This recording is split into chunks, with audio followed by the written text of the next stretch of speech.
Bienvenidos descubridores de historias. En esta ocasión nos toca hablar de otro personaje bajo el mismo sol, uno de los únicos dos españoles y también miembro de la tripulación del Titán. Un hombre con una energía desbordante y con numerosas habilidades. Me estoy refiriendo a Antonio Garzón. Comenzamos.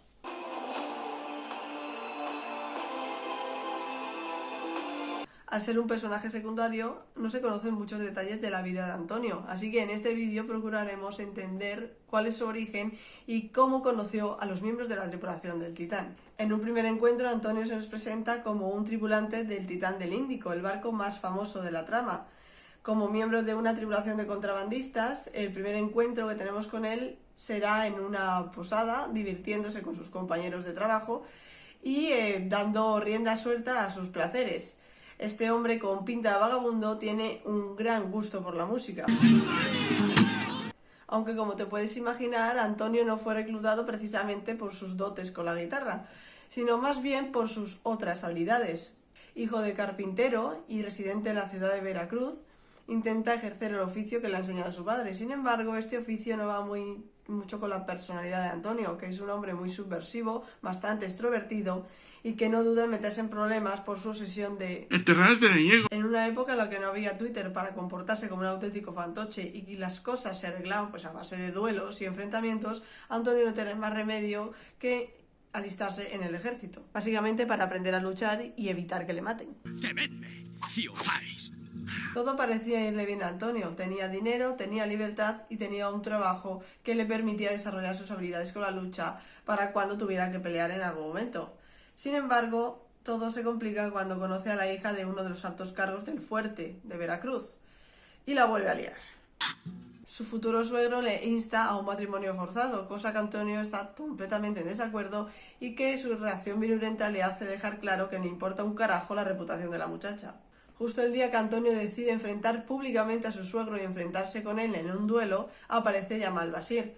Este hombre había atracado en la ciudad, por una parte para aumentar sus negocios del contrabando y por otra conseguir alistarse a los hermanos Galache, que residían por la zona. Sin embargo, al ver esa virulenta reacción entre dos hombres y una pelea, no se resiste a mirar y se queda para ver el espectáculo.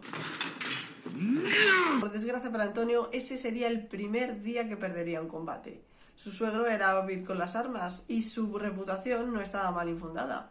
Para su suerte, su suegro prefería mil veces tener un yerno problemático y subversivo como él que una hija preñada y soltera. En esa época las cosas eran así que volvió a ofrecerle el matrimonio forzado. Bueno, ofrecerle, que se casa y punto, y ya está, y no hay más. Eso no significa ni por asomo que el futuro novio estuviera contento con la situación, sino todo lo contrario. Se lo pasaba rumiando por las esquinas y peleándose con cualquier cosa visible, mientras se emborrachaba al mismo tiempo. Por tanto, iba de posada en posada liando la parda. Y en una de esas posadas se encuentra con Yamal Basir. Y la primera reacción que tiene es darle un puñetazo en toda la cara. No pienses en este momento que, impresionado por sus habilidades de combate, Yamal Basir se apiada de él y se lo lleva con la tripulación, pero nada más lejos de la realidad. Yamal Basir y él se enzarzan a hostias en plena posada. Sin armas de por medio, solo el cuerpo a cuerpo, los dos se dejan mutuamente la cara hecha un cromo. Los miembros de la tripulación del Titán, cansados de ver el espectáculo, pues deciden separarlos. Y hasta ahí la relación de Yamal Basir con Antonio Garzón. Hasta entonces, Antonio seguirá planeando su huida de Veracruz, mientras que Yamal sigue haciendo sus negocios y sigue en busca de los hermanos Galache. Mientras tanto, el tiempo pasa y Antonio sigue planeando su huida para evitar ese forzoso matrimonio, algo parecido a lo que hizo Hernán Cortés cuando llegó a México. Busca y rebusca, pero no es capaz de encontrar ningún barco que lo lleve a un sitio seguro. Todos los barcos que zarpan antes de la boda van directos a España, y teniendo en cuenta los contactos de su suegro, si le pillan en España lo meterán encerrado hasta que la susodicha viaje hasta allí para casarse con él.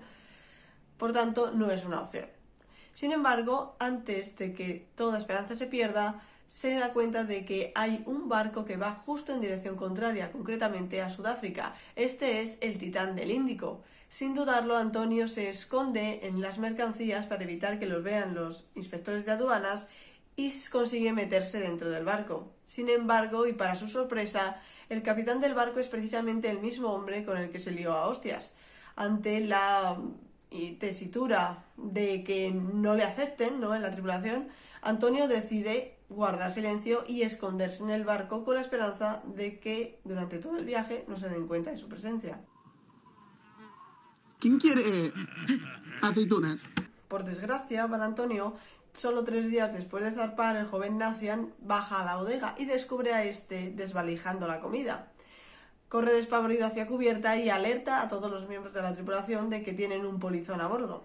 Cuando eso pasa, Jamal Basir descubre al polizón y recuerda perfectamente qué tipo de relación tenía con él. Su primer impulso es tirarlo por la borda, sobre todo después de ver que la mitad de un barril de mercancías lo ha tirado por la borda por su culpa. Maldito desgraciado.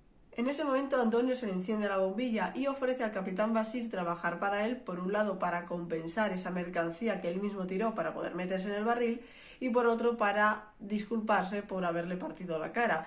Al final el capitán Basir, viendo más beneficio que perjuicio en perdonarle la vida, decide aceptarlo en la tripulación, sobre todo por sus habilidades con la carpintería, algo muy útil en un barco hecho de madera, obviamente. El oficio que le enseñó su padre por fin cobró sentido práctico.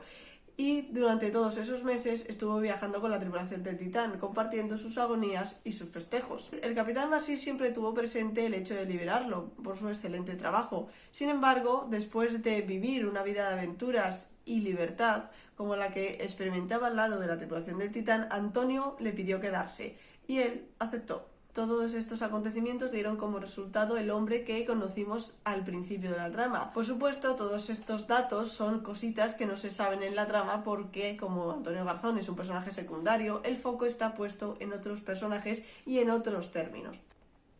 Toda esta información que te he dado es una primicia para los descubridores de historias. Al fin y al cabo, Antonio es un personaje secundario y toda esta información no está en el libro. Por tanto, considérate un afortunado. Hacer detalles exclusivos es uno de los privilegios que tienen todos los descubridores de historias que ven este canal, capaces de enterarse de cosillas que de otra forma nunca sabrían.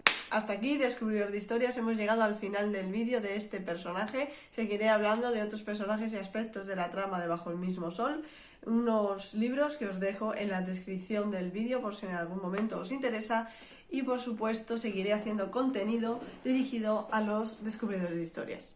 Gracias por acompañarme en esta aventura y nos vemos en el siguiente vídeo. Que tengas una semana de novela.